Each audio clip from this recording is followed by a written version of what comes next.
പാലക്കാട് നിയന്ത്രണം വിട്ട കാർ മരത്തിലിടിച്ച് 3 പേർ മരിച്ചു. കാട്ടുപന്നി കുറുകെ ചാടിയതാണ് അപകട കാരണം. പാലക്കാട് സ്വദേശികളായ രോഹൻ രഞ്ജിത്ത്, രോഹൻ സന്തോഷ്, സനൂജ് എന്നിവരാണ് മരിച്ചത്. അപകടത്തെക്കുറിച്ച് സമഗ്രമായ അന്വേഷണം നടത്തുമെന്നും പരിക്ക് പറ്റിയവരിൽ നിന്ന് വിവരങ്ങൾ ശേഖരിക്കുമെന്നും വനമന്ത്രി എ കെ ശശീന്ദ്രൻ പറഞ്ഞു.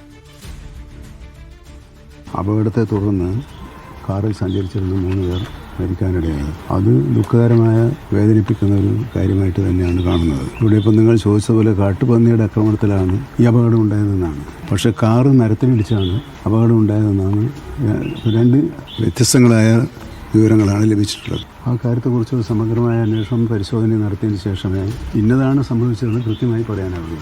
പരിക്ക് പറ്റിയവരിൽ നിന്നും കൂടുതൽ വിവരങ്ങൾ ശേഖരിക്കേണ്ടതുണ്ട്. ഒരു കാറിൽ 6 പേരെ ഉണ്ടായിരുന്നെന്ന് പ്രാഥമിക വിവരത്തിൽ നിന്നും ലഭിച്ചിട്ടുള്ളത്.